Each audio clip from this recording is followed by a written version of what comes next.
Set fand ich extrem hässlich. 2022 haben sie ein Kaktus-Set released. Das war auch extrem hässlich. Also es gibt schon einige hässliche Sets. So ist es nicht. Das ist nicht das erste, was grottenhässlich ist. Hier, Cacti. Cacti Pink. Achso, ja gut, ja. Das ist schon auch ziemlich hässlich. Kaktus-Set ist auch voll geil. Hab den Lutscher im Mund. Der Lutscher ist wahrscheinlich das einzig Coole an dem Set, wenn man auf Lutscher steht.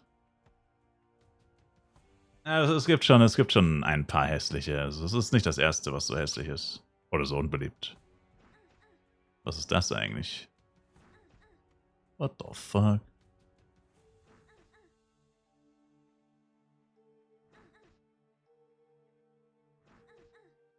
Das ist ja, waren die Speedsets reduziert, plus Leute haben nach 10% Speedsets ziehen, die nach 10 Minuten für 5 KF-Coin verkauft. Ja, das machen die Leute immer so. Das nennt man auch glücksspielsüchtig, by the way. Das ist klassische Glücksspielsucht. Du gehst, der Server startet, ich meine, gut, du kannst jetzt ab Level 30 handeln, aber der Server startet, du levelst bis Level 30 und dann gibst du, keine Ahnung, 20.000 F-Coin für Speedsets aus, hoffst, dass du einfach sehr oft 10% bekommst und verkaufst dann das 10% hoffentlich für mehr Geld, als du ausgegeben hast, das zu pullen quasi. Aber ja.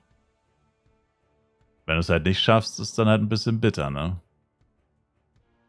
Kann halt auch einfach in die Hose gehen. Kann halt auch einfach nicht funktionieren. Also das werden definitiv wieder Leute machen. Gamblen. Der Vorteil bei einem neuen Server ist halt, wenn du jetzt halt viele 2, 4, 6, 8% ziehst, vielleicht sogar gar kein 10%, könntest du trotzdem mit plus minus null rausgehen aus der ganzen Affäre, weil alle Free-to-Play-Spieler logischerweise haben ja keine F-Coin, also können sie sich das Set nicht holen, nicht selber holen. Und das heißt, die sind dann ein wenig darauf angewiesen, dass es halt Leute gibt, die halt auch 2 und 4% Set verkaufen, weil ich meine, 2% oder 4% ist ja besser als nix, vor allem wenn du es relativ günstig bekommst, also relativ. Also bei so einem Serverstart muss man gar nicht so sehr reinlacken, wie wenn du es jetzt auf Borodeng machen würdest. Wenn du es jetzt auf Borodeng machen würdest, also generell ist auf Borodeng oder für einen Original-Server ja eh momentan schlecht mit 10% Speedsets, weil ja jeder ein Gratis-Set bekommen hat. Bei dem Spring-Event.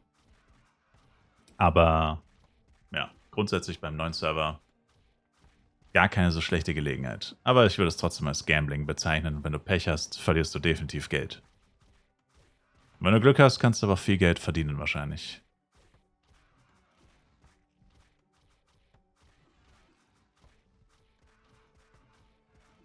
Wobei es da natürlich auch von Vorteil wäre für die Gambler, wenn das Set besser aussehen würde.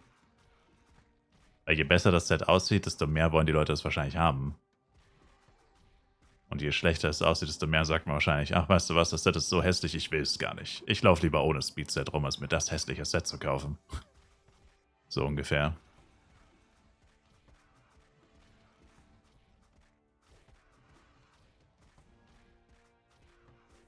Wobei das mit diesen reduzierten Speedsets war ja, glaube ich, zum Anniversary. Glaube ich. Da, glaube ich, verwechselt man wieder FEC und Anniversary. Also ich bin mir ziemlich sicher, dass mit den Speedsets hatte nichts mit dem FEC zu tun letztes Jahr. Das heißt, wenn sie das wieder machen würden, würde es wahrscheinlich dann erst in 3 Wochen kommen, zum Anniversary. Weil ich bin mir relativ sicher, dass das nichts mit dem FEC zu tun hatte. Also müsste ich auch nochmal double checken, aber ich bin mir ziemlich sicher, dass das dass das Anniversary war. Und halt, wie gesagt, die letzten 2 Jahre war halt Anniversary und FEC zeitgleich.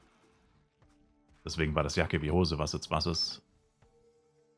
Aber dieses Jahr ist es ja nicht so.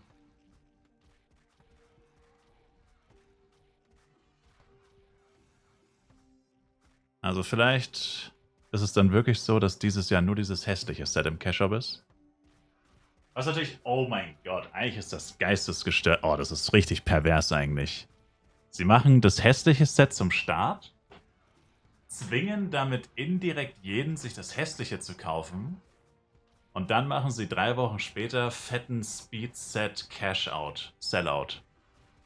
Dann bringen sie die ganzen beliebtesten Sets zurück in einer fetten Random-Box zum halben Preis. Uff. Und dann casht nochmal jeder für Speed-Set, weil er ein besseres haben will. Oh, wenn sie das machen. Marketing durchgespielt. Ja, ich fürchte, das wird so kommen. Das haben sie safe. Das ist wahrscheinlich der einzige Grund, warum sie den FEC vorverlegt haben, damit sie das genauso machen können. Oh, meine Güte.